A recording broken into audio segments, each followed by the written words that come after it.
Hello students. So in the last class we have solved some numericals on root locus. Again we'll continue with the same thing, solving the numericals. Next problem statement goes this way. Draw the root locus for an open loop transfer function, so which is given as g of s h of s is equal to k by s plus 3 s square plus 3s plus 3, right? So now we need to draw the root locus for this open loop transfer function. Solution goes in this way. Step number 1. Number of poles in the given open loop transfer function, that is p is equal to 4. Why? Because s plus 3, here this is a quadratic equation, 2 poles, right? S square is there. So total p is what? Number of poles will be 4. So what are the location of those poles? We need to equate it towards 0. S equal to 0 is in one pole. So s plus 3 equal to 0 means s equal to minus 3 is in one more pole location. To get the pole location of this s square plus 3s plus 3, so we should equate it towards 0. If we equate that to 0, so we should solve it in a quadratic equation, that is minus b plus or minus under root b square minus 4ac by 2a, that is minus 3 plus or minus under root 9 minus 12 whole divided by 2. This results in minus 1.5 plus or minus j 0.866, means total 4 poles are there, its locations are 0, minus 3 and minus 1.5 plus j 1.866, then minus 1.5 minus j 0.866. These are the 4 poles. Observe here, so far we have discussed the numericals. Either poles and zeros are not complex. In this numerical, the poles locations are complex. It's a little different here. So one more step will get added in the procedure of the root locus, that is to find the angle of departure and as well as angle of arrivals. So that we'll discuss in the next steps, right? So next, number of zeros in this numerical. So here no terms in the numerator. So 0 is equal to that, z is equal to what? 0. So the number of branches will be what? 4, n equal to 4. The next step is locating RL and NRL region. This is very important. We'll see how. Now plot the poles. One pole at 0 and one more pole at minus 3. And two more pole are complex. So that is minus 1.5 is in real part. Imaginary part is what? Plus j 0.86 means above. So like this. Then minus j 0.86 means below. So this is all. These are the 4 poles. Here z0 and minus 3. This one and this one. Right. So you stand on this branch. See right hand side. We have only one pole, that is odd. So therefore, this is an RL region. So you stand on this branch. See right hand side. Here we have the 2 poles. This will become what? NRL region.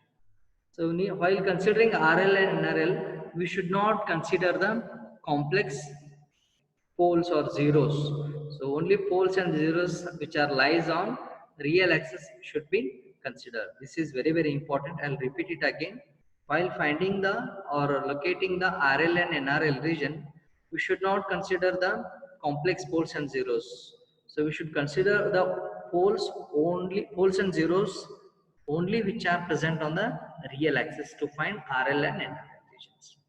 Next, step 3, asymptotes. Number of asymptotes is given as p minus z is equal to 4 minus 0 is equal to 4, right? Now we need to find asymptotic angle also. We have the formula phi a is equal to 2q plus 1 into 180 degree divided by p minus z, right? So the q is varying from 0, 1 to up to p minus z minus 1. P is 4 here, z is 0 here, minus 1 means 3. Q is varying from 0, 1, 2, 3. So if I substitute q equal to 0, so I'll get the angle as what? 45 degree. Because p minus z is 4, so 45 degree I'll get. Means 180 by 4. Right? So if I substitute q as 1 in this formula, so I'll get the asymptotic angle as 135 degree. Similarly, if I substitute q as 2, so asymptotic angle will become what? 225 degrees. Then if I substitute q equal to 3, so we'll get asymptotic angle 315 degrees. So these are the 4 asymptotes. Next point is that centroid. Step number 4, to find the centroid, we have the formula sigma is equal to summation of real parts of poles minus summation of real parts of zeros whole divided by p minus z, right? So what are the real parts of the poles? This is very important here. Real part of the poles is 0, -3, and two more we have complex poles. We need to consider only a real part, not imaginary part. In that we have imaginary part as point 86, right? J. So that term you should not consider. Only real part, that is minus 1.5, then one more minus 1.5. It's a sum, right? Since it is having the minus sign, so minus 3 minus 1.5 minus 1.5 minus 0. No zeros are there, therefore 0. Whole divided by p minus z. P minus z value is what? 4. Upon simplifying, so we'll get this one as minus 6 by 4. So that will be what? Minus 1.5. So overall, by showing this centroid as well as asymptote, so you show the what poles here at 0 and -3. Complex poles are there. Show the centroid that is at minus 1.5. So then we have the asymptote 1 with an angle 45 degree, asymptote 2 with a 135 degree, asymptote 3 with a 225 degree, asymptote 4 with a 315 degrees. Next, need to find breakaway point also. So how to find the breakaway point?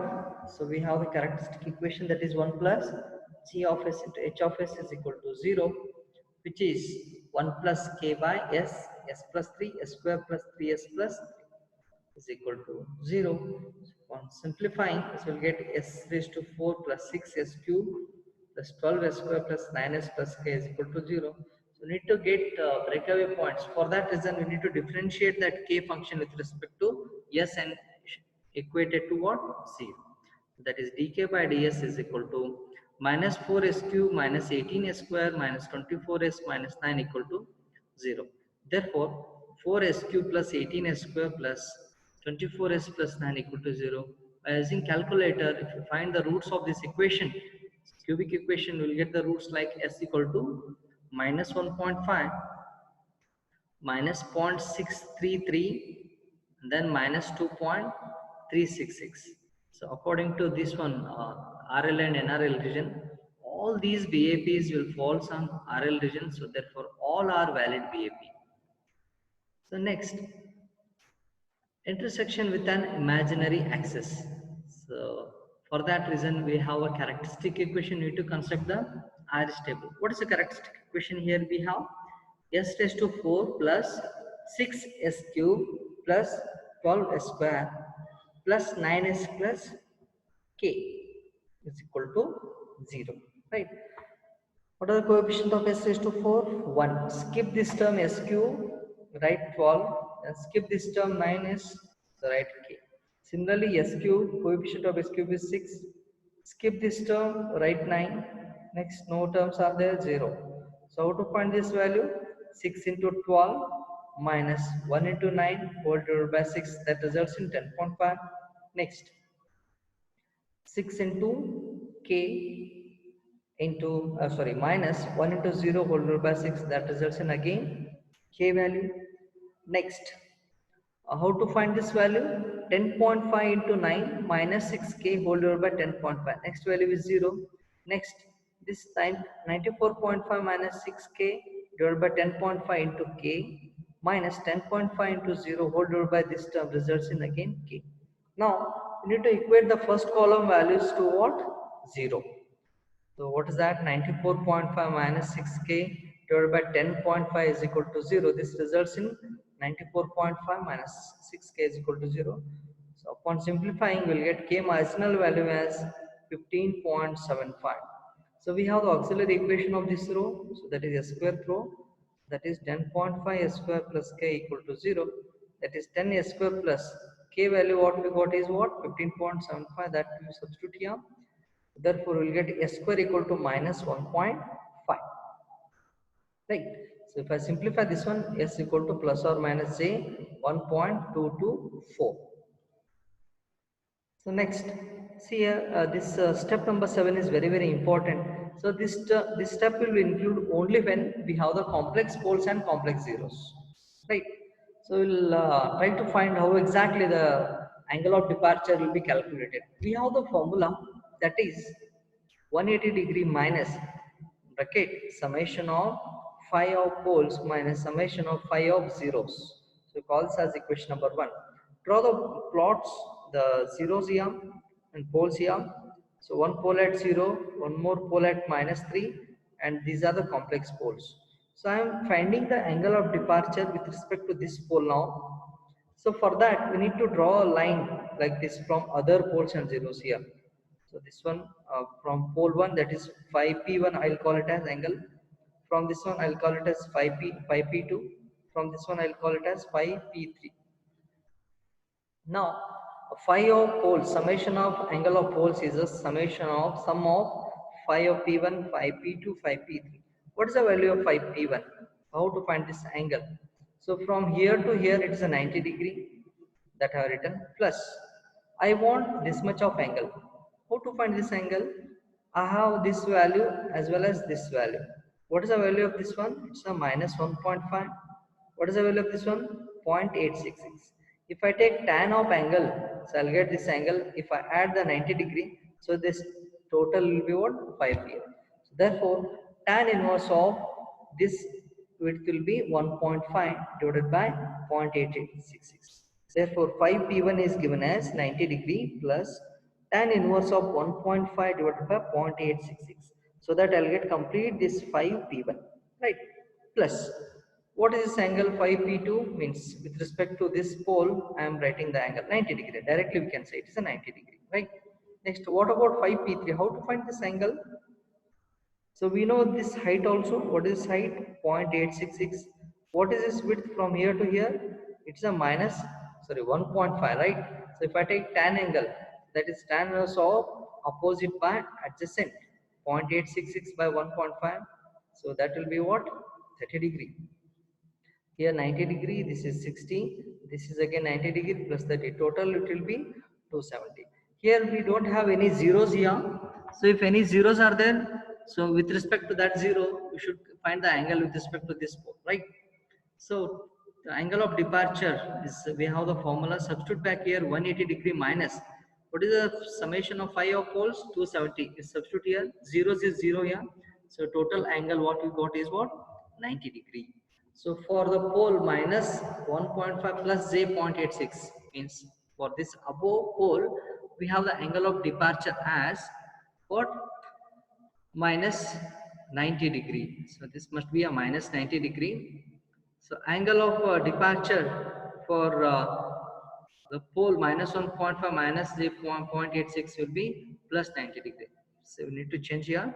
This must be 90 degree. This must be minus 90 degree, right? Minus 90 degree means angle of departure will be the negative, means lower side, here upper side. So overall diagram will be like this. Here are the two poles at 0, and then here -3. The two poles are here minus 1.5 and point plus or minus j 0.866. Right? This pole will not go in this way. This pole will not go in this way. So both must come in this way. Why? Because this is RL region. They will come and meet at this point, and this will come and meet at this point. So it will go in this way. Why? Because here BAP is there, right? So this BAP so makes this root locus to follow this asymptote 2, and it will meet the 0 at infinite, right? Similarly, if I take this pole, so it will go in this way. So at through BAP1, so it will split like this. It will goes in this way by following this asymptote. So what about these two? So these will come. For this pole, we have the departure angle as minus 90 degree. So therefore, with respect to here, minus 90 degree will be in this way, means minus 90 degree anti-clockwise. So in this way, they will come and meet at centroid point. This is also a breakaway point. This pole has got angle of departure as plus 90 degree. So it will go in this way and meet at breakaway point. They will split up in this way, either one in this way and another in this way. So this pole already taken this path. So whichever come in this way, so that must take in this path and follow the asymptote 3, right? So already this path is taken by this pole. So this pole will come in this way at this breakaway point and start moving right hand side till this breakaway point till, and yeah, this will split up here and come in this way and follow the asymptote pole.